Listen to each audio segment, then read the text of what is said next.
So,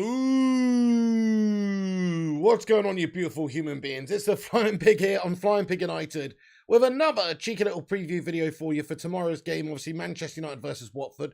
We're going to be going in with all the latest team news, updates, Manchester United news of the day, just general Manchester United updates. We're going to cover it all in this show. I hope you're all doing well tonight, guys. Thank you very much for joining us. Get in there. Appreciate you all for being here. Who's in the live chat? Batman Night Fan, Naz786. What's going on there? Campbell Smith as well. We've got Old Dirty Benjo, Batman, Reaper King, and everybody else as well who's in the live chat. Thank you very much for joining us at the start of this stream. Do us a favor at the start of the show, actually, peeps. Smash that like button. Crush that thumbs up. Give it a share around on social media if you have not done so as well. That'd be much appreciated. And get yourself in there. Jay Gill, Madhouse, Niall Kane, Aaron, Ali, Haroli, Ezio, Cloudy, and everybody else as well. Thank you for joining. So we're going to, of course, talk about the game tomorrow. Let's just talk about a little bit about the performance last time out against Atletico Madrid. We sort of just managed to, I don't know, get an ugly draw away from home. You know, in the end, I think it was a really good result. Obviously, not a great performance. First half was pretty gash. Lacking in creation, you know, the man up top there, Cristiano Ronaldo, obviously starved of a lot of service. Not the best sort of a team attacking performance, to be fair, disjointed at times, etc. But we did get the job done with a you know, a decent result on the road there in a tough fixture. So all to play from the Champions League. We're looking at this next fixture against Watford, and I'm thinking that realistically, United need to put some different players in there. You look at some of the performers in the last game out there, and it's just not up to the standard, really. And recently you've seen some performers in the team just consistently looking absolutely garbaggio, mate. I mean, what has happened to Mr. Marcus Rashford, mate? I know he's been out there feeding the children of the nation, etc., and that's fucking fantastic. But in terms of on the football pitch, it's all shut the bed recently. This season has been pitiful by Marcus Rashford, and that last game was terrible by him too. So in my opinion, he needs to be dropped. But various players in the team need to be dropped as well, just based on recent form, but also on the fact that really, these guys just haven't really, you know, lived up to it, and they probably need a reality check. They need to be dropped. They need to get that competitive edge back, and they need a spank. No, they need a slap. That's what they need. They need a slap, because Marcus Rashford has been, you know, underperforming. People like Slappington Maguire. Does Slappy Maguire really deserve to be in Manchester United starting 11 right now, just based on form alone, guys? Let's ask the live chat that question right at the start of the stream, just for fun. Does Harry Maguire deserve to be in Man United starting 11 based on form? I'm not saying based on reputation, based on the name, based on how big his head is, based on his captain's armband. I'm not basing it on anything other than just form. Let me know. Is Harry Maguire, should he be in the team based on form? Aaron says no, he shouldn't be in here. Batman Night Fan as well. Gavin Gould, Naz786, Reaper King says no. Maguire out, says yeah. So yeah, you can see what we're dealing with here. So we've got a manager, Rangnick, who's doing an okay job. If you look at statistically the results he's got in the Prem, they're okay. You know, he has done well recently. We've got a couple of wins in a row. He's doing well. He's probably doing about as well as he could do with this gashtastic squad of gashers. So you know, but really we have to look at what's coming next in March. We've got tough fixtures coming up. So we've probably struggled over the last easier fixtures that we've had. None of them have been easy for this United side. But we've got to win tomorrow against Watford, obviously, in order to continue, or at least get the maximum points we can before going into these tough fixtures where we got the likes of Manchester City in the running, etc. in March. That's the next game after. So really tough fixtures coming after this one. All the more reason you've got to get the 3 points. Rangnick has to make changes in this team. There's players who haven't looked too good recently, even Luke Shaw as well. You know, my mate G Wolf called him Porky Pie Luke Shaw earlier. And to be fair, you know, he does love a Frey Bentos, this man, or a Melton Mowbray, whatever, you know. He's into his pies in general. He'll take a sweet pie, he'll take a savoury pie. He's not fussy. But, you know, carrying a little bit of extra timber, I say, give him the game off, let him get himself on the old Stairmaster for a couple days, you know. Because, you know, I think Alex Tellez, when he came on the pitch the other day as well, he just looked much more convincing than Luke Shaw. No disrespect to Luke Shaw, he's been fantastic for us over the year. Well, last year was fantastic. But, you know, this season not really lived up to it. Alex Tellez can provide us some good attacking threat as well. He's got those great balls in there. He's also, you know, can beat a man as well. You know, he's got some skill. He's a Brazilian at the end of the day. And, definitely a good player for us to go to in this sort of instance, in this sort of fixture too, where we should have a lot of the ball. We should be, quite high up there, and we should be able to get him overlapping and getting balls and that sort of thing. So I think Luke Shaw's looked okay recently, but not setting the world alight. I would drop him. I would put Alex Telles in there, guys. Who's your left back? Let me know. Alex Telles or Luke Shaw. But just talking about dropping players, right? So if we're going through the rest of the team from the last game, who do I want to see drop? This is my personal opinion. Obviously, you guys will have your opinion. I think we need to make at least 4 changes in the lineup. So we know there's going to be no McTominay. We know there's going to be no Cavani. Rangnick has told us that earlier on. We'll get onto his presser and some of the stuff he said in a little bit. But just in terms of who should be dropped from the side, you've got Maguire should go. You've got Luke Shaw should be dropped. To be fair to Lindelof, I personally felt like Victor Lindelof had a good performance last time out. In the first half, he did a decent job defensively. It's just that he didn't offer us anything sort of going forward. He's not got that ability. Okay, maybe he did play right back previously in his career, but he's a defensive right back. He's not somebody I don't think that is going to be overlapping and doing things like Diogo Dalot can do. So he's just not really accustomed to doing that. So I think that was a bit of a strange decision. So it's not based on really performance. It's just based on the fact that it doesn't make sense. So I would drop Victor Lindelof out of that position at least, and I would put Diogo Dalot back into the side. But definitely would not drop that Lindelof, but I'd actually move him over to the centre. And then in the midfield, Pogba had a bit of a shitter last time out, but you can't really drop him right now based on what we've got and who is available in form as well, because Pogba did have a bad game last time out, but before that, the last few games before that, he's looked good since coming back from injury. So I'd give him the benefit of the doubt and start him, to be perfectly honest. And then Marcus Rashford deserves to be dropped as well. So that's 4 players right there. Lindelof, through no real fault of his own, just the fact that he was playing it right back. Maguire, just the fact that he's absolutely gastastic, really, is the reason he's being dropped. Luke Shaw, I think Telles could provide us more in this game against Watford and looks in a little bit better form and just shape. So I'd give it to Alex Telles. And then Anthony Elanga, looking fantastic, coming off the bench, mate. Get in there. So he's got to go in there instead of Marcus Rashford, just based on performances, based on recent form, what he's been doing, what he's offered the team. So it's got to be Elanga starting over Rashford for me in this one, guys, definitely. In terms of the team selection, guys, let's have a quick look at this. This is what I think it's going to be. And if it's not this, then I'll be a little bit disappointed, in all fairness. Hey there, Mark Harris. How you doing there, my friend? What's going on, lad? Hey, have a great weekend. Thank you so much, Mark Harris, though, bro, for getting in here. Much love to you, Mark. Great to see you, dude. And yes, have a wonderful weekend. And everybody as well, thanks for joining. Do drop that thumbs up button if you're just joining us. 55 legends tuning in right now. Give it a share around as well. If you haven't done so, give it a share, give it a like, and all that jazz. Get involved with the live chat of legends here. Paul Story says Rashford's overrated. I'm sorry to say. That's how I feel, mate. I'm sorry to say it too, because I've supported this guy for a long time. He is a nice bloke. He is has been a great player for Manchester United over the years. But he's just fallen off the cliff in terms of development of his career.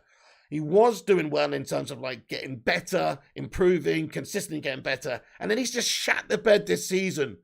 And it's horrible to see. It's horrible to see. I really hope that he can turn it around. But one thing's for sure, he shouldn't be trying to find his feet and trying to turn it around, whilst in this Manchester United first team right now. His performances don't warrant starting in the team, so I would drop him. I would give Anthony Elanga a shot, in all fairness. You know what I'm saying, guys? Yeah, definitely. Rhythm is a dancer, Anthony Elanga. He scored goal from everywhere. Get in there. What's going on there? Primot as well. Great to see you, one of the legendary moderators as well, mate. Get in there. Yeah, but this is my team lineup. I don't know if you can see it. Let's just make it a little bit larger. That's what she said. We've got David De Gea in goal, of course. Alex Telles at left back. Slabbington Maguire. I think he's going to choose Slabbington Maguire. Me personally, of course I'm not choosing Slabbing Maguire in my team, guys. Did you see him get rinsed the other night? I mean, in all fairness, guys, did you fucking see him get rinsed the other night by João Felix? It was pitiful, mate. Honestly, you might as well have had me out there after 7 Stellas, in all fairness, because that's what it looked like, to be honest. It looked like he was a pissed-up zombie. And I'm looking at him, reacting. You can see João Felix reacts to it. He's just not read it well for a start. The ball's coming. He's not fucking read it well. He's not onto the man. The man's ahead of him in the brain. João Felix gets away, and then there's no hope for Slappy Maguire catching him up, mate. So he's always going to make blunders like that. He's always going to cause calamities because he's kind of a liability of a footballer. His pace lets him down. If you're going to have gash pace, you've got to make up for it in the brain. You don't need the best pace in the world to be a great player, you know, whoever you are.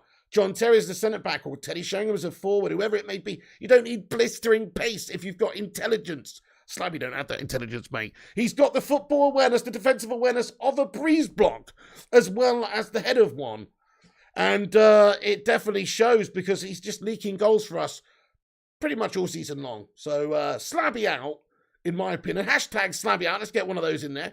But at the same time, I do think Rangnick's going to stick with him and just keep selecting him. He is his captain. He has given him faith until the end of the season. There isn't another game now for, what is it, like 7 or 8, 9 days or something until the 6th of March, I think it is, against City. So after this one, you know, there's no real need to sort of make a huge, you know, rest in any players, any significantly like that. If anything, you sort of wanted them to be reasonably match sharp with a game in 7 or 8 days or whatever it is against City to be able to, you know, just still have that sharpness. So you want to play your strongest team, and I think Rangnick, in his mind, his strongest team does feature slabbing to Maguire, which is a shit show. Mark Coughlin says, bring in Phil Jones. Now you're talking, dude. Passion, you know, gurning. Who doesn't love a bit of Phil Jones action, mate? I'd much rather see that than the human slab.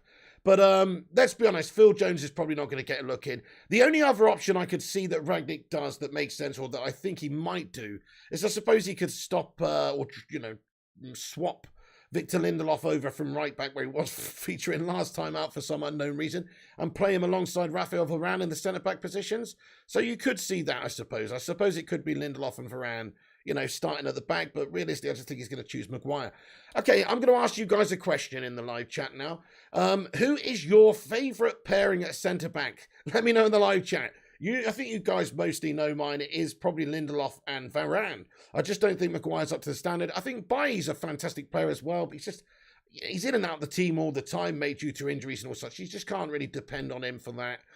Phil Jones, okay, you know, he had a great game that time he came back. He was passionate and everything, but he's not played for a couple of years for Manchester United for a reason, really, and he's also injury prone as well. You can't really rely on him, in all fairness. Although I'd rather see him than somebody like slabbing to Maguire right now. Did score our first corner goal. Slabby Maguire did score our first goal from a corner, mate. Yeah, in like 139 corners or whatever it was. Yeah, fair play to him, mate. As Roy Keane would say, that's your job. He's got one all season, you know. You'd think somebody like Harry Maguire, though, with his heading prowess. Well, you know what I mean. He does score headers in the past. He has scored headers for England. He does score headers. But he hasn't been able to do it this season for Manchester United from those corners or anything, has he? He's been shite.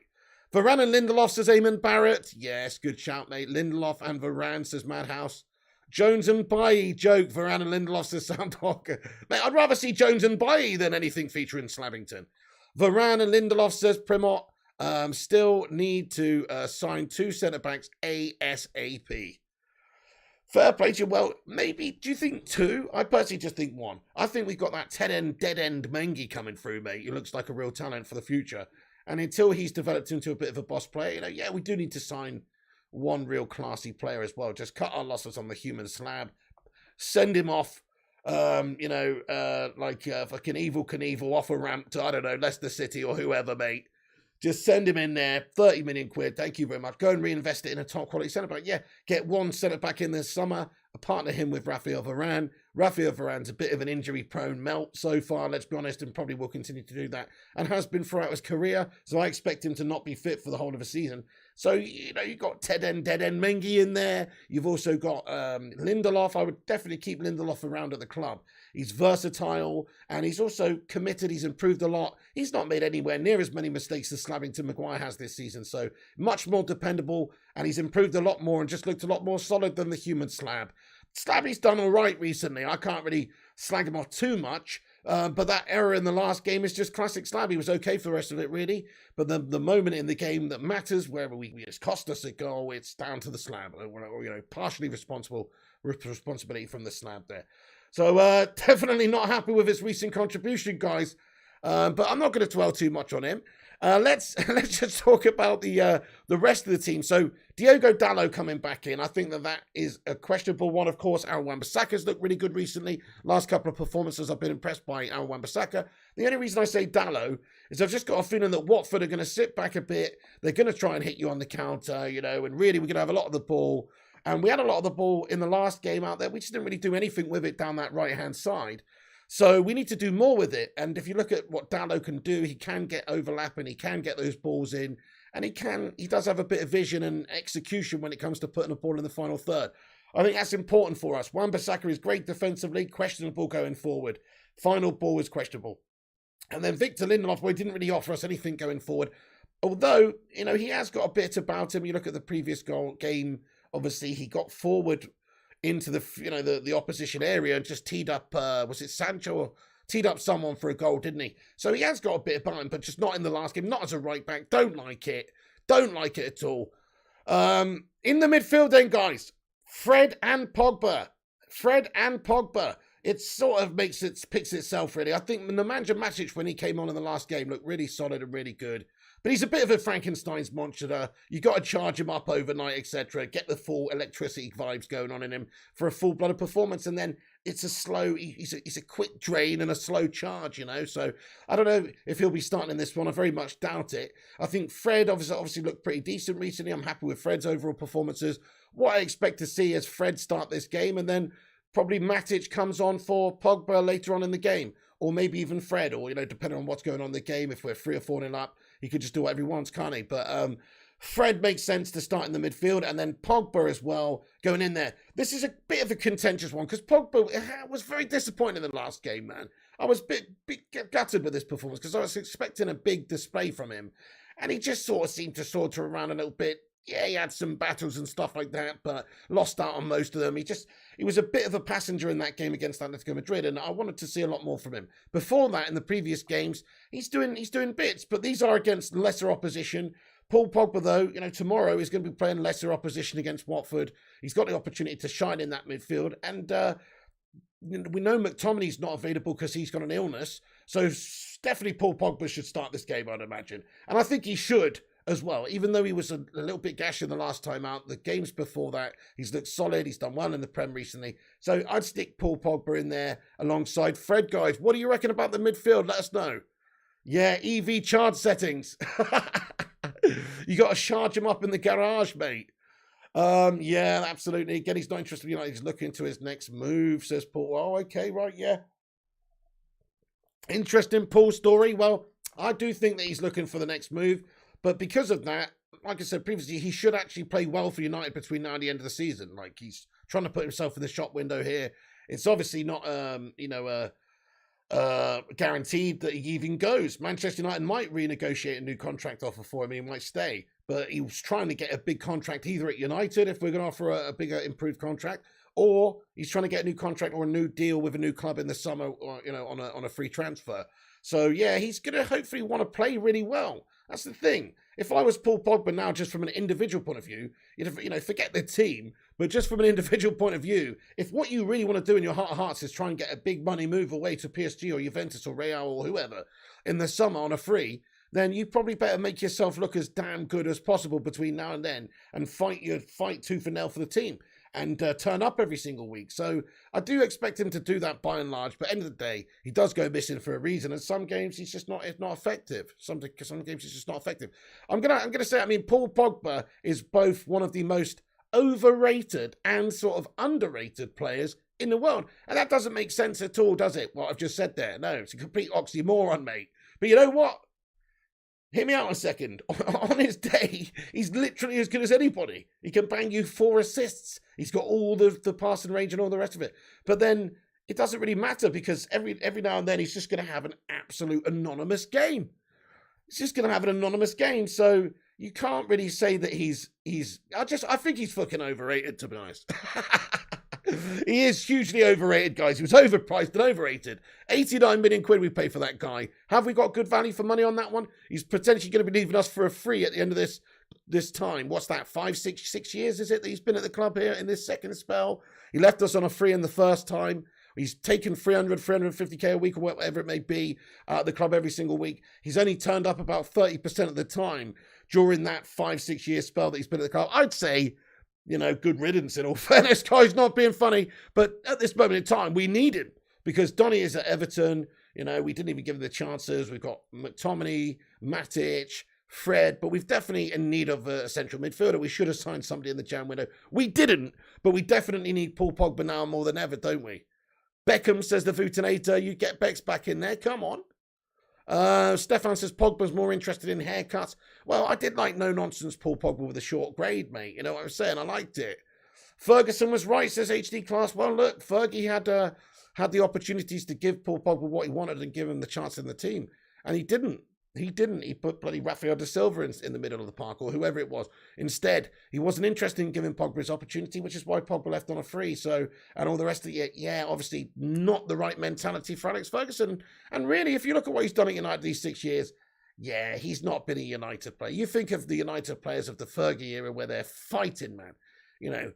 Keane and Butt or Fletcher or whoever, any of them, they've all got a bit of guile about them. They've all got a bit of snap about them, and they're 100% work ethic. Pogba doesn't have that, unfortunately. So, right, okay, so Anyway, that's the midfield, I think. The rest of the team, guys, sorry, I was just taking my time with this team. Crikey, this team reveal. I think Sancho starts on the right. He's obviously been fantastic recently. He's looked much better. He's coming into his own. He's developing well. He's been a shining light recently. Get in there, Jadon Sancho. Let's get some love hearts in there for Jadon. He's absolutely balling in all fairness. What's that now? 5 good games in a row, 3. Okay, it wasn't exactly mesmeric last time out, but the ones before that, very, very impressive, very good. Registering assists, registering goals, looking good, looking confident, growing in confidence.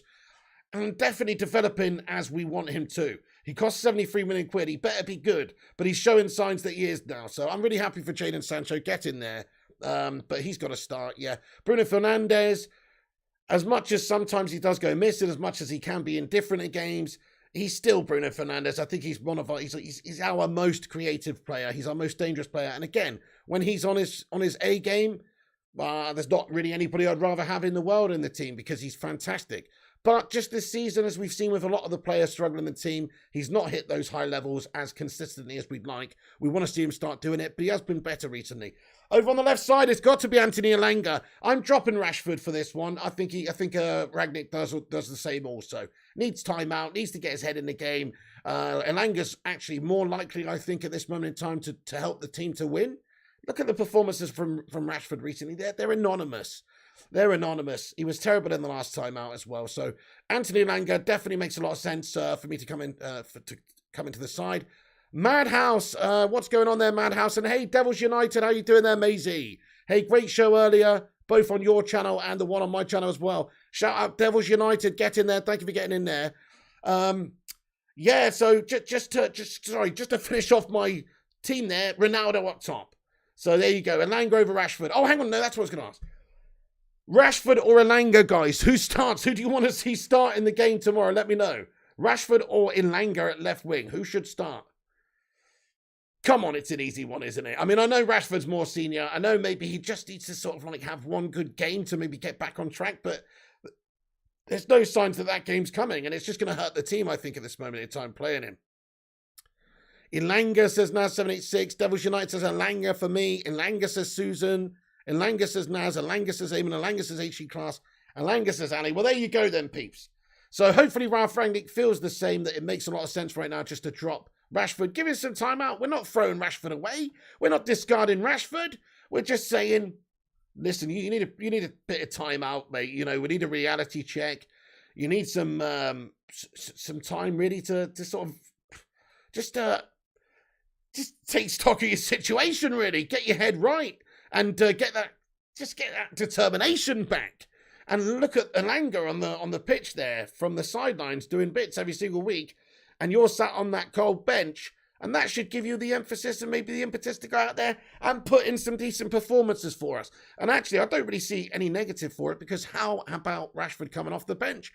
Rashford, when he's played for us recently coming off the bench is done pretty well. I'd rather him off the bench at the moment than starting on the pitch. So Elanga for me starts. Cristiano Ronaldo up top. Let's just get into Cristiano Ronaldo real quick, peeps. So Ronaldo has come out and he's been speaking to DAZN, and he said, the facts are the facts. The rest doesn't matter at all. That's why I'm very happy with my form.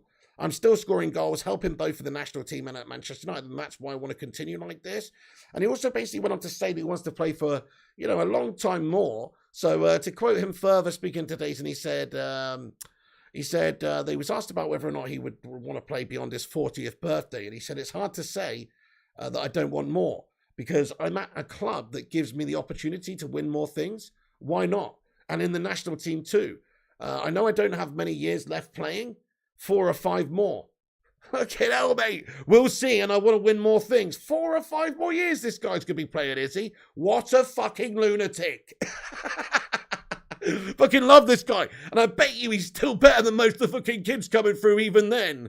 Because, let's face it, this guy is one of the greatest of all time. He has had a bit of a recent slump in form, but so's the whole fucking team. And I still am thinking that at some point the floodgate's going to open and Ronaldo's just going to bang a hat-trick. And then it's just going to go on some insane goal-scoring run because that's what he does. But anyway, he said it's hard to say that I don't want more. He says you have to be intelligent and know that at 18, 20 or 25, you're not the same as at 35. That is the maturity, the experience, the intelligence to understand that maybe you lose some things to win others and have balance right to keep competing and be at the highest level, which I couldn't agree with more, guys. You know, you look at players, how they develop, sometimes how they change over their careers, and they've changed from being, you know, a lot of players, I don't know, just trying to think of an example, I don't know, Ryan Giggs. Ryan Giggs was a flying winger in the true sense of the word back in the day, United 90s, 4-4-2, left mid, flying in there, getting balls in, you know, Ryan Giggs, flying winger.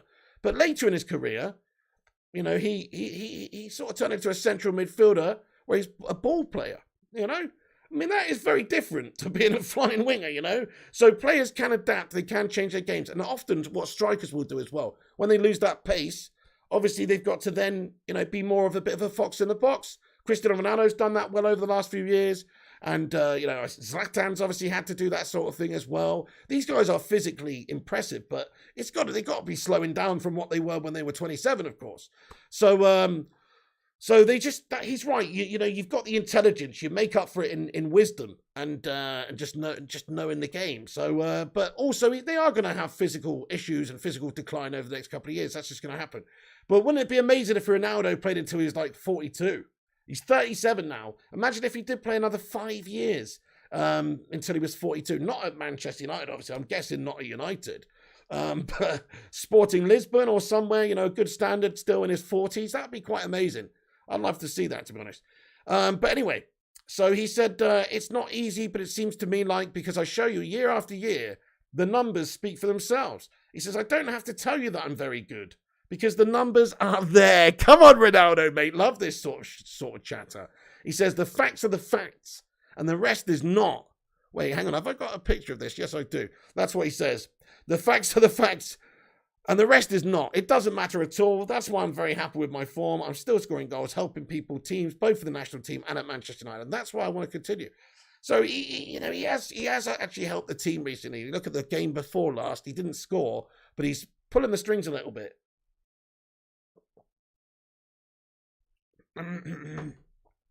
Ty Thompson, he'll get an injury before 42. May well, I mean, I can't really imagine he's played beyond 40 in a top league. You know, I just can't imagine it. But there you go. Maybe he will do. Hey, Eddie's Football Waffle, how you doing? Says he loves Ronaldo's legend, but maybe he should go to an easier league soon. Well, soon, yeah. He's still clearly good enough to do it in the Premier League and in the Champions League. His record of 6-6 for United this season would suggest that in the Champions League. His record's not quite as good in the Premier League for Man United, something like 1 every 2. But still, though, I mean, United have been struggling in that period, and he's still scored some goals. He can still do it. Is he the player he was 10 years ago? Well, it's going to be impossible, really. But he still has quite a lot of time left, I think, at the top level. Now, really, after next season, that's when the decline is going to take place, I think, big time. And obviously it's already happening, but I mean, you know, after his 38th birthday, yeah, come on. you're going to have to think about moving on really to somewhere else, like you say, a lesser league, Eddie. But we'll see. I think he can still play in the Premier League for this season and next season, no doubt about it. So this season and next season, and then you have to assess it at the end of that time and just see if he's still up to the standard, really, in terms of like the pace and everything else. There are some players. Teddy Sheringham's another one. Teddy Sheringham played until he was 40 as well, as a forward player. Like, he was a different type of player, though, more about this sort of, creation and also goal scoring as well. But he was a cerebral player, is how I would describe him, as in intelligent player. Like, not saying Ronaldo's not, but Teddy was also a creator as much as he was a goal scorer. So, different as well. But you know what I'm saying? Like, some players can just play on to that sort of age to a very high standard. So I've got no real doubt that Ronaldo could play. Ronaldo could play for fucking Crystal Palace until he's 50, for fuck's sake. You know what I'm saying? Like, he's still a quality player. When we're talking about top levels here, I mean, can he tussle it with the best players in Europe when he's 42? No. But he could probably play for some of the lesser teams. Still at 42, he's that good of a player. Right, anyway, so Ronaldo there speaking to Days, and some interesting quotes and comments from the guy. Hey, we've got over 100 legends in here tuning in. Let's get over 100 likes on the stream. If you're just joining us, please do smash that like button. That helps us out, boosts us up the algorithm, and helps us compete with the clickbait merchants and the corporation channels. So if you enjoy this show and want to support the show, drop the like on it. It's free to do so. Give it a share on social media as well. If you're on Twitter, Instagram, Facebook, TikTok, OnlyFans, whatever, give it a share around there. Also, subscribe. If you're new to the channel, make sure you hit that subscribe button. Get in the live chat. You only need to be subscribed for 1 minute to have your say and get involved in the chat. So subscribe, smash the like, and get yourself involved. Nice one. Okay, so yeah, Ronaldo there, just to put the team back up there so you can see it. Anybody getting in there wants to see the predicted lineup, I'll just pop it in the top corner here. But it's pretty obvious, really. I think Luke Shaw looked bang average recently. I think Maguire's shite, but he'll probably be selected by Rangnick. Dallow's got to come in instead of Lindelof. That was a strange selection last time out. Pogba and Fred almost picked themselves, really, with Matic being sort of old and maybe not capable of playing the whole 90. And also, Pogba just being the more creative player we've got fit at the moment as well. No McTominay available. So it all sort of picks itself. I think Rashford should be benched for his performances recently. Just absolutely Marcus Rashford. Shame to see, but I really hope that he turns it around. Obviously, I love Marcus Rashford. I think he's such a nice guy. But I don't care about niceness. I'd rather a bunch of twats winning me games, in all fairness, as a Manchester United fan. And to a degree, obviously, to a degree. When I say twats, I mean, Roy Keane type twat, not a fucking, I don't know, like anyway. so, okay. Let's get into the rest of it then, peeps. So, listen, Ralph Rangnick's been speaking. He just gave us an update on who's fit. He said, yeah, the situation's exactly the same. Cavani hasn't been training with us, so he won't be available for tomorrow's game. And the same is true for Scotty. He is still ill. He hasn't been training with us, so hopefully we'll start training with us again next week. But for tomorrow's game, they will both be unavailable, which is a bit of a shame, really, isn't it, guys? Still no Edinson. He's a very important player for us, like off the bench and stuff. He's come off, got some important goals for us. He's a decent leader in the side. He's got the right attitude and all that kind of thing. But he's not playing at the moment. I don't know what's going on, if it's disillusion or if he's generally got an injury or if Rangnick's just keeping this under wraps. I don't really know.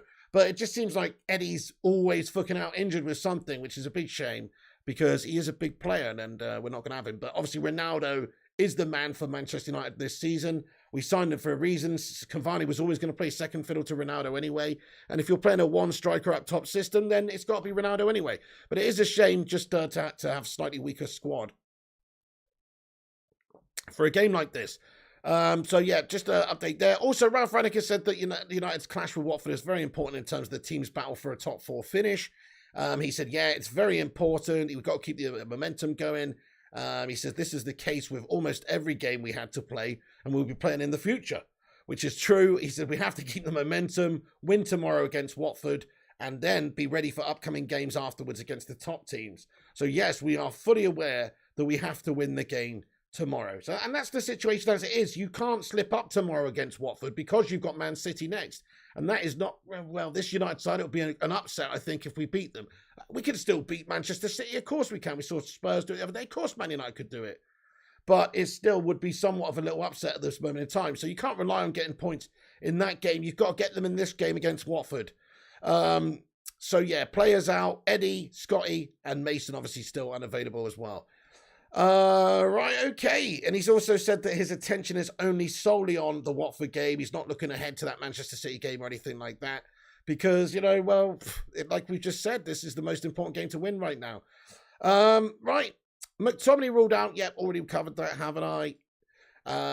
Right, couple of head-to-head stats, guys. Just interesting little bit of nuggets of information for you here. So, Manchester United, basically, we've only had one defeat since Ollie's left, which is pretty good. Good going for Ralph Rangnick. One defeat against Wolves, and then we've won 8 and drawn 5. So statistically, that's actually a pretty damn good record that Rangnick's put up there. The only thing is, it's maybe made a little bit, what's the word? It's just a little bit generous, really, because you look at who we've played. I mean, I'm looking at the form table right now. Manchester United are second in the form table. Only Liverpool have amassed more points than us over the last 6 games in the Prem. And in terms of the form guide, we're second in the Premier League. But you look at the fixtures we've played. 3-1 against Brentford. 1-0 against West Ham. We drew with Burnley. We drew with Southampton. We beat Brighton and we beat Leeds. Now, none of those teams, apart from, maybe West Ham are obviously a good team this season. None of those teams, and by the way, West Ham are slipping, but in terms of, none of those teams are top teams. So Man United did do well in Rangnick's early start to this time as manager, but so we should do really, because we're coming up against the lesser teams here. Now, the run is going to get really filthy soon, where we're playing some of the tough teams. We've got Manchester City started on the 6th of March. Hey, Rushmano, what's going on, you Don? He says 77 likes. Come on, we're nearly at 100. Drop the like if you just get in. Thank you, Rushmano. Appreciate you, my man. So, second in the form guide. That's in the form table. That's good for Man United. Rangnick's done well. He can make it 3 wins on the bounce, of course, with a win tomorrow against Watford. It needs to happen, Pete. It needs to happen. Watford, on the other hand, they're having a shitter, guys. They're 17th in the form table. 17th. Their last 6 fixtures have been an absolute mess. They lost 3-0 to Norwich. They drew with Burnley. They lost to West Ham United. They lost to Brighton. They did beat Aston Villa last weekend, and then they lost 4-1, getting drubbed up to Crystal Palace. So they are not a good team at this moment in time, guys. Watford are there for the taking, really. Their goal difference over the last 6 games is -8. They're there for the taking. They've been getting whipped in recent weeks. Roy Hodgson, a.k.a. Mrs. Doubtfire, is gonna struggle tomorrow to best Manchester United. Their best way of beating United is to try and stay compact, to sit back and hurt us with their really pacey and, quite good, technically gifted attacking players that they've got, and try and hit us on the counter and just try and steal something from the game that way. It's not going to be a fixture like the one last time out when Ole Gunnar Solskjaer was here. Remember that? Obviously, it was Ole Gunnar Solskjaer's last game. Watford beat us 4-1. Slabbing to Maguire got sent off and got Ole sacked. And it was just an absolute bloody shit show. Now, that was the last time we played Watford, of course. So I don't think it's going to be like that this time around. You look at what Rangnick's done. He has, of course, made this team a lot more defensively sound. And also, just the recent results, we are harder to beat now. Teams were just cutting us open and ripping us open before. Luke Shaw was so high up there, and Fred and McTominay in the midfield were just all over the place. There was so much space all the time. We have obviously worked on some things. Rangnick has changed the system somewhat. It's more rigid defensively, but it's definitely, still not an amazing transformation that we've seen. But I do not think it's going to be a game like last time out. We got drubbed up by Watford. Hey, thank you, Primot, mate. Get in there. Primot getting there in there early. He says 5 hours into Austin time. Yes, it is, mate. It's 10:16. 5 hours until Steve Austin time. Give me a hell yeah. Primot, thank you so much for that. Can we get a soo in the live chat there for Primot? Thank you very, very much, dude. Right, so yeah, just to clarify then, Watford are in shit form. Manchester United are in good form. We can make it 3 on the bounce in the Premier League with a good home win here against Watford. So exactly what we need to do. In terms of predictions then, guys, I'm going to give you my score predictions and stuff now. So I personally think that Manchester United are going to have our wicked way with Watford. Now, they call me Mystic Pig because I predict these things. The last 3 games, I have predicted correct 100%. The scoreline. So, if I were you guys, I would pay attention to me saying that Manchester United are going to win this game tomorrow 4-0. That's right, 4-0. The old loins have started tingling. Mystic Piggy's got his magic balls. Oh. I've read the tea leaves. They call me Mystic Pig. It's going to be 4-0, guys. Manchester United are going to win 4-0. That is my score prediction. Everybody get your score predictions in the live chat. Let's see what you guys are saying. So 3-1 says Reaper King. 5-0 says Vinny Bullock. 3-0 says Eamon Barrett. 2-1 says Madhouse. 4-0 says Dean. He thinks the same as me. Campbell says not 4-0. Well, you all said not 4-2 the other day when I said 4-2. Guess what? It was 4-4 fucking 2. No, sorry, 4. It was just 4-2. But I'm going for 4-0, guys. I'm staying optimistic. Look, Watford have been getting whipped up recently. Man United are due a proper looking whipping of an opposition whipping boy. And Watford are 17th for the form guide. They're doing shite. They got Roy Hodgson, Mrs. Doubtfire as their manager. No help is on the way, dear, for Roy Hodgson tomorrow, because United are going to come out swashbuckling. That's right. We're going to have a good display. I think we're going to have a good display tomorrow. I can feel it. We've been poor recently. We've been second half FC, going bottom in the second half, all the rest of it. Tomorrow is the day where we smash up an opposition team. I can feel it right now. 4-0, Cristiano Ronaldo getting at least 2, maybe even a cheeky little hatters, but I'm going for 2 goals from Ronaldo. I'm going for 1 from Bruno, and I'm going for Jadon Sancho registering on the score sheet as well. So that's my prediction. 4-0, clean sheet, 4 goals, Ronaldo brace, and a couple of cheeky extra ones on song as well. Come on, United! We're going to smash them up. 3-1 says Amit Kumar.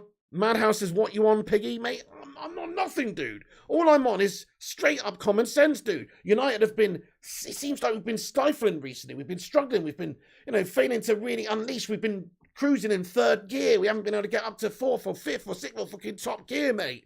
We haven't been able to do it. Well, it's time to get it out on the open road and unleash the demons. So I think it's just all going to click at some point, mate. We have got classy players out there. You have got Cristiano Ronaldo. Ilanga's passionate, young and hungry. If he starts, then you're going to get a young, passionate, hungry performance from him. Sancho's coming together looking brilliant recently. He's got a point to prove. You can see that. He's looking much better. Bruno Fernandes, if he can be instrumental as we know he can be responsible for a couple of goals himself. Paul Pogba, if Paul Pogba turns up, that is a big if, he can destroy Watford tomorrow. What about even Fred's looked decent in the last couple of games, guys? Come on. Tellez has looked brilliant. Tellez and Dallo and these guys overlapping, bombing forward, cutting them open. It's going to be pure outrageous destruction, my friends. Yeah. No, I do genuinely think that it's just going to come together tomorrow, guys. I'm going 4-0. Look, I know it's not the most realistic score prediction, but neither was the 4-2, but it just felt right. And this one feels right too. I feel like we're overdue, a really good performance from Manchester United, and this is about hopefully when it's going to arrive. Absolutely right. Hey, oh shit, we got a new member of the channel there, mate. Thank you very much there, Liam Oakley. Hey, get in there, my son. Guys, can you get your favourite Bacon Brigade emoji in there to welcome Liam Oakley as a new member of the Bacon Brigade? Thank you so much for becoming a member of the channel and support the show, mate. Welcome aboard the Bacon Express. Yes, mate. Thank you very much, dude. Hey, K Slater, what's going on? K Slater 23, you legend. Premot says 2-0 to United, but 2-1 if Maguire plays. Good shout. Good shout. He's always worth conceding 1 goal, mate. Good shout. Jonathan says 4-0, no chance, Pig. Oh, okay, Jonathan, yeah. Oh, yeah. Oh, yeah? You want to bet? No, I'm not betting on that. Literally, if I put 4-0 on at the bookmakers, I'd get amazing odds. So I'm not going to bet you, Jonathan, unless you're giving me fucking 40-1. Right. 3-0 says Pete Morris. Okay, so most of us are feeling a victory. K-Wars bringing us back down to earth, though. What's going on there, K-Wars? One of the channel member legends himself there. He says 1-1. Okay, United have enjoyed that result recently, haven't we? We've enjoyed that scoreline.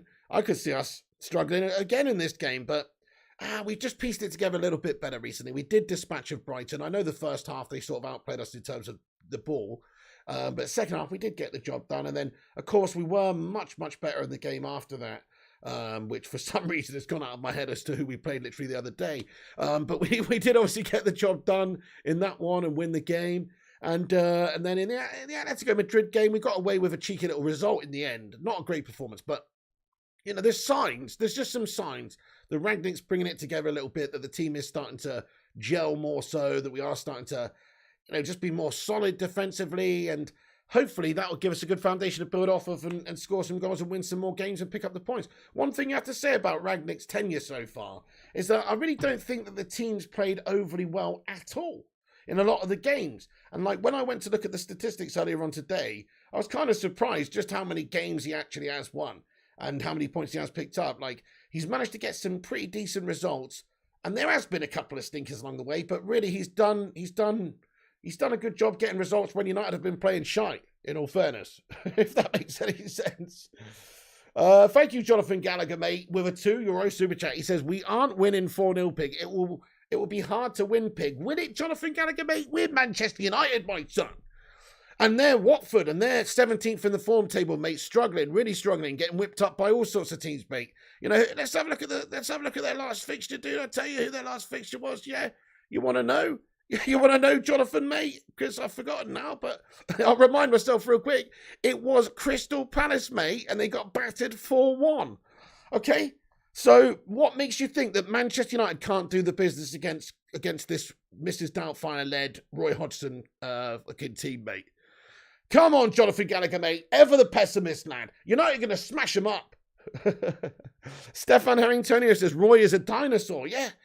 How's he got the England job was beyond me. Oh, what a fucking terrible England manager he was. Oh, my goodness me. He's right down there as Steve McLaren for me, the Wally with a brolly. Fucking hell, Stefan. Bringing back horrible, painful memories there. 4-0, exact score, sounds like a winner. Hey, Honey Badger, you know, my loins have been tingling for it, you know. I did think 3-0. So 3-0 was a strong consideration of mine. But I'm just gone for the extra 4. I feel like it's going to flow. 3-0, it's either 3-0 or 4-0. I'm telling you that now. It's either 3-0 or 4-0. United get a cheeky little counter-attack. Sorry, United get a cheeky little clean sheet, I mean. And we score several goals and win comfortably. That's what it is. Oh no, Heroli, don't do that, mate. He says, just put $5 on 4-0. CR7, Bruno and Sancho to score £280 Pig. Oh, don't do that, Heroli, no. I was just bullshitting, mate. My real score predictions 1-1. No, I'm just joking already, mate. But nah, don't do that, mate. Don't do that, bro. Scouser on the Wirral. He says, I care because I'm that type of bloke. I don't like to see you sad. I do have feelings, mate. Who the fuck you? What's that about? I don't know. Fair enough. Hey, Jonathan Gallagher getting in with another €2 super chat there, mate. He's triggered. He's triggered with this 4-0 prediction, mate. He can't possibly contemplate a time when Manchester United could rip an opposition shit aside like fucking Watford open and beat them 4-0. He says, if it's not 4-0, you eat if it's not 4-0, you eat a Marmite sandwich, Pig. No chance. You are having a laugh, mate. You're having a laugh. Thank you very much for that super chat there. Hey, Ellie, how you doing tonight? Hope you're doing well. Welcome to the stream. Get in there. And Honey Badger 2, crawl number 1. Guys, thank you everyone for joining. Amit Kumar, K Slater, William Campbell. If you're just getting in, drop a thumbs up, hit the sub button, get yourself involved in the chat here. Connor Matthews, what's good? Hey, Rushmano, thank you so much for getting in with a £10 super chat. Mate, thank you very much for that, Rushmano. Come on, can we get some swoos in the chat there for Rushmano? Get in, lad. Appreciate that one. He says, Chelsea in 1.5 billion worth of debt if Abramovich assets are stripped. Yeah, I saw that actually. So I've got some information on that here. Thank you very much, Rushmano. So, listen, what's going on? Let's just get into this now, right? So let's talk about this. So we talked about the previous stuff. We'll get back into it in a moment, of course. But seeing as Rushmano's just brought up this, I'm going to get into it's just a little side topic here, peeps. Oh, shit, what's going on my computer here, man? Oh, it's just, I don't know. The screen went black for a second, but we're back. Right, so, yeah, as you know, Russia have invaded Ukraine. So, yeah, I'm sure you guys are aware of that, but just in case you didn't know that, Russia have invaded Ukraine. And because of that, well, lots of things have changed, obviously, in the world in a short space of time, but also certainly in football as well. You know, you look at the Champions League final, that's now been confirmed as being moved to Paris. For the final, it was in Moscow, was it? Or somewhere. It was somewhere, St. Petersburg, maybe. It was somewhere in Russia. And that's been moved to Paris. Also, Manchester United, check this out. So Manchester United have withdrawn Aeroflots or Aerofloats sponsorship rights. We share the concerns of our fans around the world and extend our sympathies to those affected. So there's a statement from Manchester United on the website.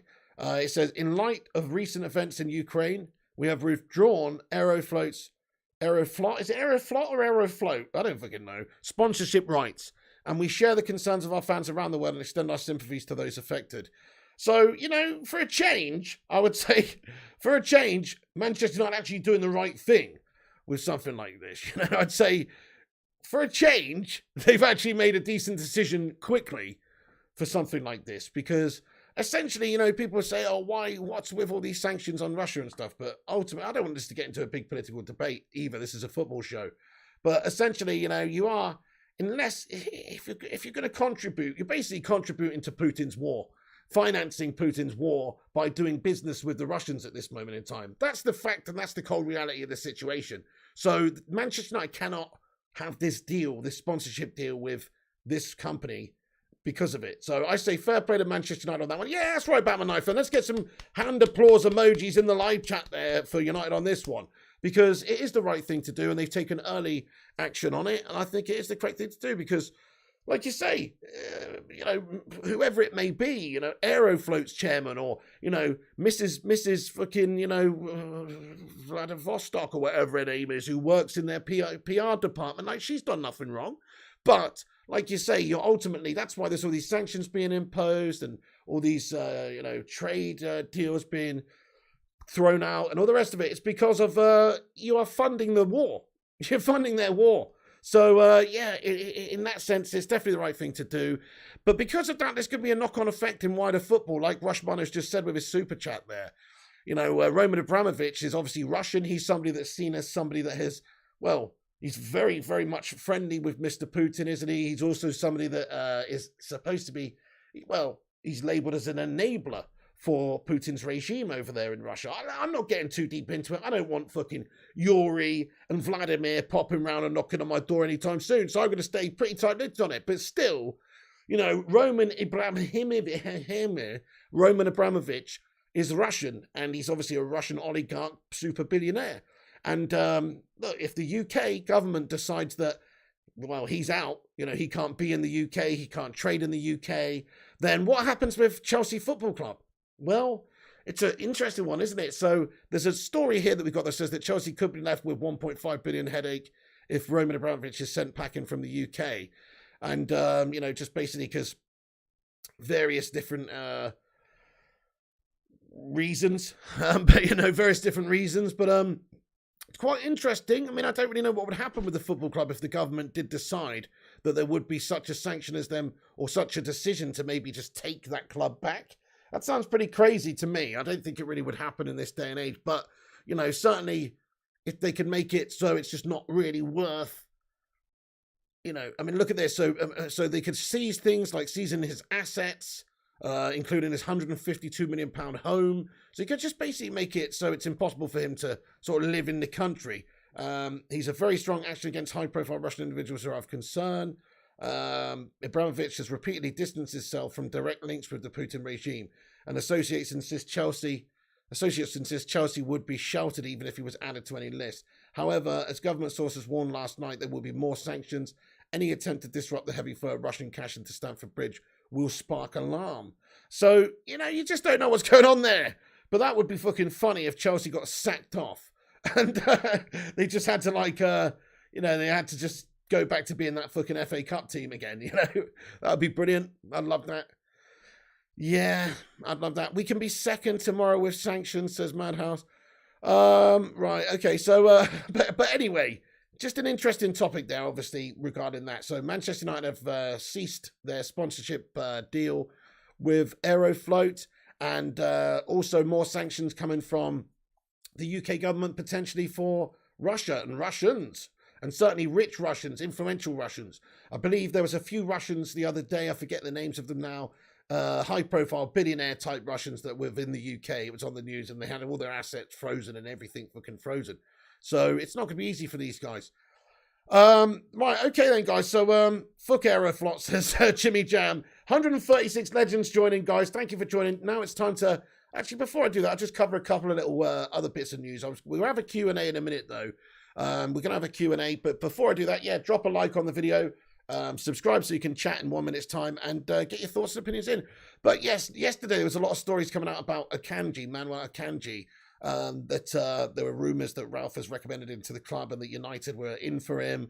We'll have to wait and see what goes on there, really. I mean, it's sort of early details about that United are in for this guy. We're obviously in the market for a centre-back, I think, in the summer with a human Slabbington at the club. But again, I haven't seen, anybody super reputable like maybe Fabrizio or something like that come out and suggest that there's any real agreement or significant progress in this deal. Maybe there is initial talks going on between the two clubs and that United are talking to the player and gauging that interest and obviously talking about possibilities of signing, that kind of thing. But I've seen some reports in there from various places saying, that this deal is done and agreed and the terms are agreed and all that sort of thing. But I just don't think that's the case. Maybe we will see a Kanji come in the summer. But, I personally, the way Manchester United operates as a football club, we weren't willing to go and sign somebody in January. Why would we be in the midst of lining somebody up early doors to come in at the start of the window? That doesn't sound very Manchester United to me. So, Naz786, we're linked to Rudiger. Hey there. Yes, indeed. Hey, Paul Clayton, what's going on, man? Welcome in, bud. Good to see you, says Rhythm is a dancer. Antonia Langer. Come on. He scores goal from everywhere. Oh, Langer. Oh, we can feel it in the air. Oh, Antonia Langer. Oh. Mate, what's the second line? Hang on, what is it? Rhythm is a dancer. Antonia Langer. Something, if you dare. It's gone out my head. Anyway, great tune. Nice one. What's up there, Ted Zavala? How you doing there, my man? Right, little bit of transfer news and stuff for you guys very quickly before I get into the Q&A. But yeah, Paris going to be hosting the Champions League final. Man United have their best chance in recent years of reaching the FA Cup Youth Cup final. Alejandro Garnacho has been key to that. Sends Rangnick a message with Man United brace in Youth Cup quarter-final win over Leicester City on Thursday night, guys. So that's fantastic. So the youth side doing well, getting to the semi-finals of the FA Youth Cup. That's great. Sends Ralph Rangnick a message with a cheeky little brace. That's pretty much all I've really got to discuss. Let me just have a look at this, what Rushmano has just sent me through here.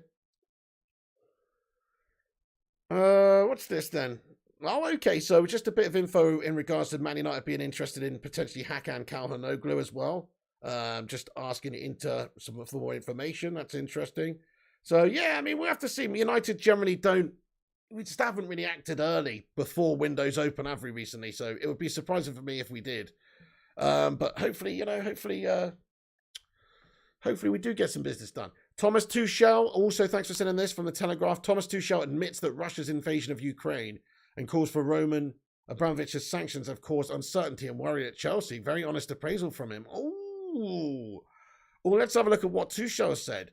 So what did Tuchel say? Let's have a look.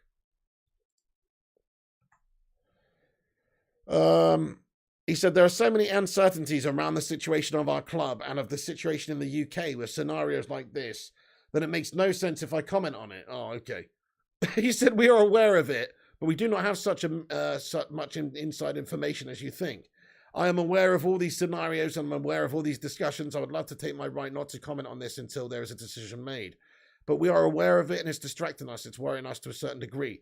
I can understand it to such a degree, the opinions and the critical opinions towards the club, towards us who represent that club. I can understand that and we cannot fully free ourselves from it. Ooh. Interesting. Maybe people understand that me as a coach or the players, we don't have the insight about what is really going on. At the moment, we don't feel responsible for all of this. We feel that it is horrible and that there can be no doubt about it. War in Europe was unthinkable for me for a long period. The impact is clear and the discussions have an impact. Let's be a bit more patient and understand what the measures will be, and then we have to maybe deal with it. He said, you're right, we should not pretend that this is not an issue, and I agree. The situation in general for me and for my staff and everybody here at Cobham for the players is horrible. Nobody expected this. It's unreal. It's clouding our minds. It's clouding excitement towards the final, and it brings huge uncertainty. Much more to all people and families who are actually in the moment more involved than us. And our best wishes and our regards and thoughts are obviously with them, which is absolutely most important. I mean, this Tuchel's a bit of a don, really, isn't he? In all fairness, like, is this direct quotes? Is this guy really this eloquent, even though he's German? You know what I mean? Fucking fair play to him, mate. Fucking fair play to him. That's what I'd say. But anyway, fucking hell. So anyway, so he says there's no shutting the doors and now we focus on football. We're still privileged to live in peace and freedom right here. So he's basically saying, yeah, like, the club's linked to dodgy bastards and you can't get away from that. You know, and that there's, because of that, there could be heavy sanctions placed upon the dodgy bastard owner, which could affect him and everybody at the football club. So that's pretty much what he's saying there. Fair play to Thomas Tuchel for saying that. Yeah, the eloquent Tuchel, says Robin. Like his honesty there, says Chrissy J. Me too. Very refreshing, considering literally, you know, his employer is Roman Abramovich and the Russian oligarch mates with Putin. Considering all that, I'd say that it's very open and honest from Thomas Tuchel to even discuss anything about that whole situation. Hey, Paul Story, lad, get in there, my son. Thank you very much, Paul Story, for becoming a member of the channel. Dudes, we got a new member. It's Paul Story. Guys, can everybody get your favourite Bacon Brigade emoji in there? To welcome Paul Story, thanks for sponsoring the channel, mate. Thank you for becoming a member. And helping us, you know, keep the lights on, mate. Thank you so much, Paul Story. Come on. Get in there, Paul Story land. Eddie's Football Waffle says, I agree, Pogo. That was very eloquent. I know, absolutely fantastic words from Thomas Tuchel. Absolutely fantastic words there. K-Slater says, with Aeroflot, does this open up Flying Pig United to sponsor United? I mean, it does, but I don't think my bid's going to be that significant, K-Slater 23. Tuchel could get the boot for that, says Stefan. Definitely, mate, definitely. Think about it, mate. He's just, you know, he's essentially said, you know, that, it's terrible what the owner of this club's mate has done, invading Ukraine. That's basically what he said. You know, he's pretty brave just to even talk about it, to be fair. So, yeah, he could get sacked for that, I suppose. I very much doubt he will, but there you go. Rush Barno says we've got 101 likes. Get in. Thank you. We hit 100 likes. Appreciate you all for hitting the thumbs up on this one. Yeah, so as I was saying as well about that, like, Tuchel, you know, what happens if Roman Abramovich does get sort of like removed? Because that could happen. You can't have, if Russia are at war with the rest of the fucking world, and they're not at the moment, but if they're at war with Ukraine even, you know, they just invaded a free country. Because for what? Like, for basically, it's like a land conquest, it seems. That's what it seems like to me. Land conquest. Is it for any other fucking reason? I mean, yeah, okay, there's some, you know, some separatist Russians, etc., living in Ukraine or whatever that want Ukraine to be part of Russia. But how many really? You know, isn't there a little thing called democracy where you have a fucking national vote? That's what they've been doing in Ukraine. So it's a free country. And so for the fact of them to roll in there and invade, it's just fucked up, guys. It is proper messed up. It's just wrong. And so, yeah, it's not looking good for Chelsea anyway, is it? I'm just glad that our owners are American at this moment in time, which is quite ironic, actually, because America fucking invade loads of countries too. You know what I mean? Don't they? Let's just pop into Iraq. They've got weapons of mass destruction. Oh, no, wait. They actually don't. Sorry, they don't have any weapons of mass destruction, but they do have a fuckload of oil. You know, and us as well. We're just as bad, Afghanistan and all the rest of it. So I'm not saying we're any better, but it is just a disgrace whichever way you look at it. Yeah. Right, okay. I'm going to get into the live chat now, folks. Thank you, every single one of you legends, for being in the stream tonight. We're going to have a few minutes Q&A. Drop a thumbs up and all that. Get involved in the chat. Now's the time. You've listened to me ramble on for all this time. Get your thoughts and opinions in, guys, about anything we've discussed in the chat here, you know. Got a bit deep here, hasn't it? Got a bit political and a bit deep. I didn't intend it to.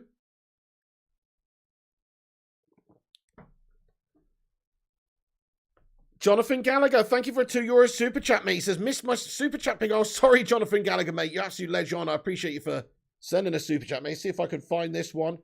Johnny Gallagher. Let's get a soo in the chat for Jonathan Gallagher there. And Paul Story doing bits. Jonathan with a €5 super chat. Thanks, Jonathan. He says, Pig, do you not remember we barely beat last place Norwich 1-0, Pig? We aren't exactly in brilliant form. We aren't the team that batters teams anymore, Pig. Jonathan Gallagher, that was several games ago, mate. Mate, things can change in a mad amount of time in football, dude. You get a few wins under your belt. Next thing you know, you're banging the goals in. You're in a decent run of form. That was ages ago. What are you bringing up old shit for, Jonathan, mate? You know, what are you bringing up old stuff for? And by the way, the game that you talked about, we beat them for fuck's sake. It was a stinking performance, but even so, like, look, fair enough, Jonathan. I get it. You don't have any faith in Manchester United right now. I'm just saying I've got faith that we can smash Watford up big style tomorrow because we're a much better team. And if you don't think that Manchester United with Ronaldo and Bruno and Pogba and all those guys is a better team than Watford, even with us being poor recently, then you're mental, mate. Watford are gash. Our form guide, our form table, we're fucking second in the form table. They're 17th. That doesn't guarantee we're going to win, but statistically, I'd say that it's pretty likely that we do. Man United odds to beat Watford. Let's see what it says, mate. Let's see what it says. Here we go. I'm going to look, Jonathan, mate. It's not just me. Let's see if the bookmakers agree. Huh? Let's have a look, mate. So, Manchester United. I can't find it. I can't find it, guys. I don't know where the heck it is. But anyway, you know that Manchester United are heavy favourites to win this game. That's all I'm saying. And we're heavy favourites to win, probably by a decent margin, at least a couple of goals. Come on. 3-1 says Paul Story. Hey, Paul, thanks so much for coming. Remember, dude. And everybody else as well. Please do us a big favour. Get your score predictions in the chat here. Get your score predictions in the chat. Score predictions in the chat. I'm going for 4-0. 4-0, that's right. FIFA tonight. Yes, Craw, mate. We'll be back on in a bit, lad. Definitely. Do you think Pig will see a centre-back partnership of Varane and Bailey? Because we could play a much higher line with the pace. I would like to see it, but I don't really expect to see it many times between now and the end of the season. Bayer, I think, is probably out here in the summer. He can't be too happy with the fact that he's not getting really any game time. But again, we can't rely on him because he's just too damn injury prone. Slabby Dynamo Kiev need a defender in more ways than one, says Madhouse. Oh! Send him as a new concrete pillar, lad. He'll do a job. Man United Hodge, getting in here from down under. Thank you so much, Hodgie, bro. He says, hey, brother, good to see you as always. Hope for a big win tomorrow. My prediction is 3-1 to come on United. Come on, oh, shit. My prediction's a 3-1 win. Come on, United. Sancho, Elanga, and Ronaldo win, mate. Hey, get in there. Thank you, Man United Hodge. That would be very nice, wouldn't it? Sancho, Elanga, and Ronaldo, 3-1. Well, that one goal conceded is actually quite realistic if we've got Harry Maguire starting in the game. Don't ask me how I believe United might get fourth, says Robin. I think United get fourth. I do. Arsenal are a proper bottle job club. Spurs are absolutely farcical at the moment, having a bloody mare. I saw Antonio Conte's done a bit of a U-turn, said he's spoken to Levy and said that, he's a passionate man. He was reactionary after the last game and everything's fine. And, they were fully supportive and behind him and everything. But, I mean, they did lose 4 out of 5 and he did basically say, he's basically shit the bed. So, I'm surprised about that. But there you go. They're sticking with him. 2-1 says Jimmy Jam. 3-1 says Craigie D. 5-1 says Fortin Bras.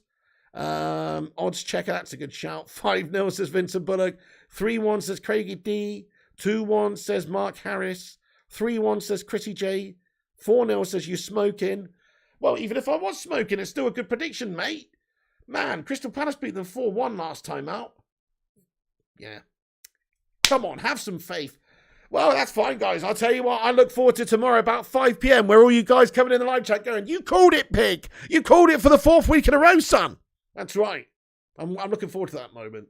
We're going to smash them up. And if it's not 4-0, then it's a drubbing. It's 3-0, it's 4-1, it's something like that. If it's not 4-0, it's some sort of a drubbing. I'm calling it. That Aussie accent says Batman Night fan. 4-1 says Craw. 6-0 says Jay. Go on, Jay. 4-1 says Craw. Go on. 2-3 says Cackroyd to Watford. Oh, shit. 4-0 says Honey Badger. You know it makes sense. Kingslayer gets in the 2-1. Thank you, Rush Barno. Appreciate that, dude. Flash with a $2 super chat. Flash. He says, you think Elanga should start instead of Rashford? Definitely, Flash, mate. Definitely. Rashford has been poor recently. He's not offered us anything. He kind of looks disinterested. He kind of looks like he's not giving 110% to me. I'm not seeing those long busting runs deep into games and stuff like I should be. He's off the boil. He's out of sorts. His head's not there. Whatever the reason is, psychologically, I don't know what it is. I mean, we got a new bloody psychologist in, didn't we? Rangnick got a psychologist in. Well, we need to spend a bit of time with Marcus because Marcus is struggling in that department. His head's not in the game. We know what a good player he is. He scored 17 goals for us one season, didn't he? Had a good old time of it, which is developing really nicely.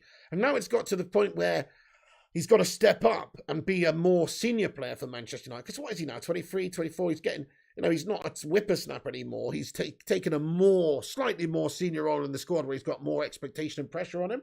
And because of that, I don't think he's dealing with it very well. He's just sort of crumbling. He needs to get back in the game. That's what he needs to do. Thank you very much, Flash, for your super chat, man. 3-1 says Jay, 3-0 says Flash, 4-1 says Craw. Harry makes a mistake. I could see that happening. Naz says 4-1 Manchester United. I think it's going to be a big win. Man United fan says 3-0 to United win tomorrow. Get in there, Man United fan. Rashi doesn't press at all when it matters, says J Bud MUFC. There you go, that's what I'm saying. And he also just headless chickens it. He's been doing a Dan James impression recently this season, I feel, where he's just like running it into opposition legs all the time. He doesn't have that wherewithal to just do what Sancho does. Sancho, if he's running at a couple of defenders and there's nothing on, he feels like he can't, take up the man on, there's not enough space to take the ball into or whatever. He'll just turn around and pass it to somebody else. Rashford just headless chickens it into them for some reason recently. I thought he had a bit more, football sort of intelligence about, more vision about him and stuff, but maybe not. He just literally, it's been so frustrating, just runs it into the opposition. Hey, big up there, Football United TV. What's going on, lad? Hello. Spacer99, my head isn't in football as it should be right now. I feel you, Spacer, mate. Look, let's be honest now, with what's going on in the world, man. Football is fucking redundant, isn't it? But football is life, mate, in a lot of ways. Football is important. Football is life. Football brings hope. Football brings hope, and football's a brilliant distraction. So football is important, but I agree with you. Mate.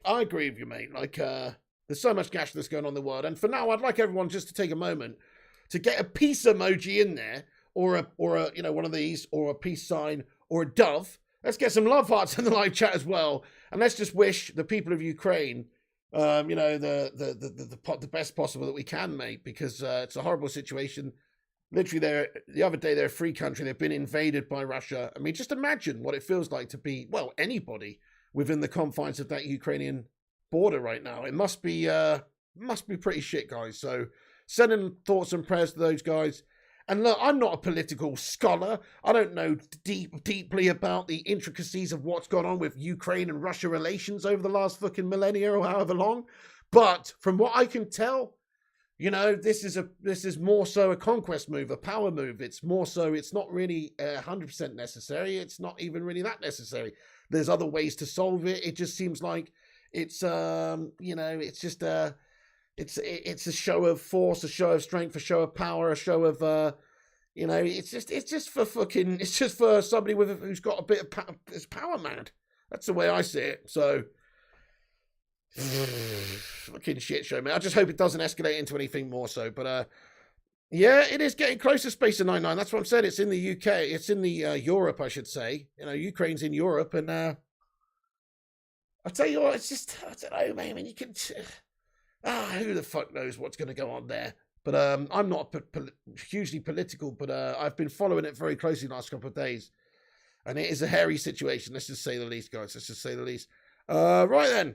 So I think what I'm going to do, Putin's ego says, well, that's pretty much what it is, mate. That's pretty much what it is because, there's so many different things I've been reading about, like, from Russia's point of view, if you've got these NATO countries suggesting that this country that you've had issues with in the past becomes into NATO, and then you start arming them, you've got arms there. I mean, Boris Johnson said that we started arming them months ago, etc.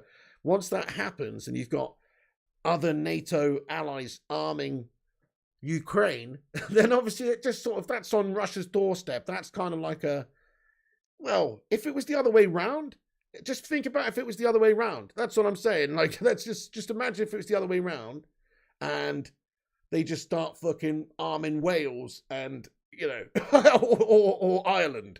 You know what I mean? Russia's just arming fucking Ireland for I don't know what it may be. Anyway, not Ireland, because that's not a bad example. That's not a good example because there isn't that, But you know what I'm saying? Like, it's not everyone is devoid of. It's not as clear cut as that.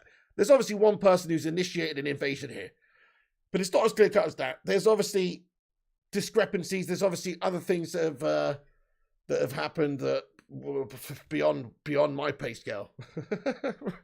Anyway, I don't even like talking about this stuff, guys. This is a football channel.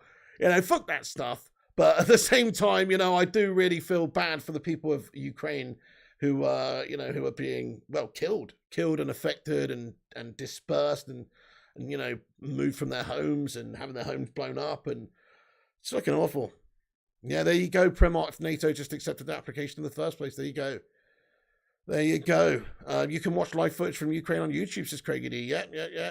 Mate, I saw that as well, Naf. Just seen a video of a tank running over a car, and matey survived. Saw that. So, in that video, right, is that Russians that have just run over that car for a laugh, or is that an accident? Because I did watch it, and I couldn't really decipher whether or not the tank's fucking skidded on accident, or if they've actually just gone and mauled this random Ukrainian poor old driver person just for fun.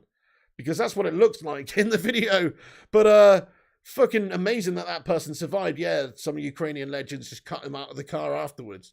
It's fucking awful, Crawl number 1, mate. I mean, that was a disgusting video. It's a disgusting video, mate. Yeah.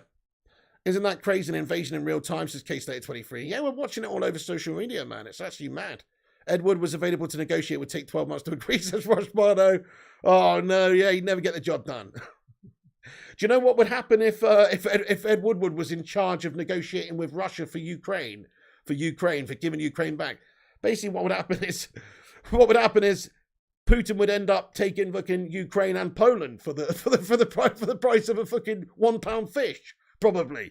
That's what would happen. They get Poland too. Anyway, so I didn't see that, Craigie D. I've seen all sorts of crazy shit. I don't know what's real, mate. Who knows? Have you seen this Ghost of Kiev?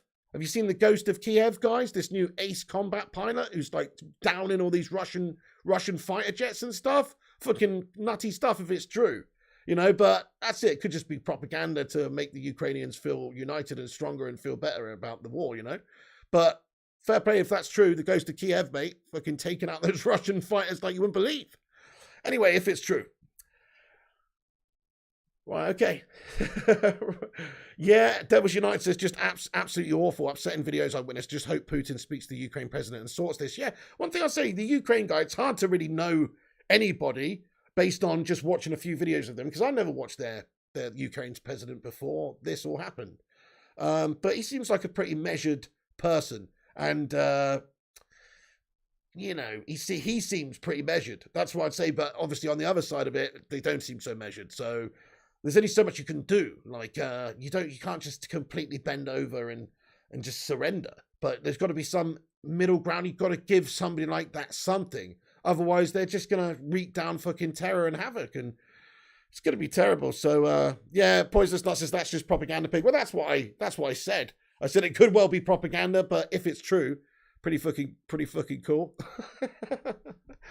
But there's some videos and stuff of some jets being downed. So there's one or two. But anyway, right. Guys, I'm going to have to wrap this video up. I've just seen the time. It's nearly 11. We're back on here in just over half an hour for a FIFA stream. I want to say, yes, indeed, Jordan Griswold, make peace, not war. Absolutely, sir. Mohammed says, Piggy, are we Team Ukraine? I think we have to be Team Ukraine, mate, because they're a democracy that has just been wrongfully invaded, or they've just been invaded and innocent people are being killed now. So you've got to be Team Ukraine, mate. I mean, I don't really know the situation. Like I said, the intricacies of the political makeup between Ukraine and Russia. I personally don't. But from the outside looking in, from what I've heard, obviously watching different media sources and stuff, I try to do my research, not just watch the mainstream media and all that sort of thing. It does seem like, obviously, Russia's the aggressor here. And so, yeah, you got to be Team Ukraine, lad. Let's get some praying hands, some peace signs, some love hearts in our chat. Thank you, Devils United. Thank you, Kaiser Soze, Poisonous Nut, Primot, Vincent Bullock, Craigie D, Big God Bob. How you doing, Big God Bob, lad? Mark Harris, Red Devils Gaming as well. I am starting with the Varane SBC, you know it. Spacer99 as well, Craigie, Vutinator, Rushmano says we've got 117 likes. Let's see if we can get 125 by the end. Drop the like if you haven't. That's the end of the show, though. That's my preview for the game. Come back after this video is finished. Get your score predictions in there. Get your goal scorers in there in the not live comments after. And also get your starting lineups in there. Who you think should start the game, who should be dropped, etc. Come back, have your say, let me know. And thank you so much, every single one of you, for watching. Rushmano, all the moderators, thank you so much.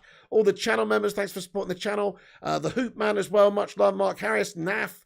Have a great weekend, Mark Harris, my friend. 4-1. Get in there. You what? Stefano Antonio, Madhouse, Poised to Start, Batman, Jonathan, Rushy, Case Slater as well. Bring on the pancakes. Wiggy, Naz, and everyone else. Stefan, Vuti, Devils United. That's it for me. Stay classy. I'll be back in about half an hour or so with a FIFA stream. We'll be smashing up Fools Galore. Friday night FIFA action. Foot champs, baby. Let's be having you. See you then. Until then, stay classy and come back. Get your score predictions in. And I'll see you tomorrow for the game as well. We'll be starting about 2:30 p.m.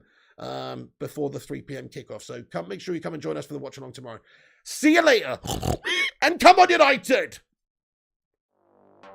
See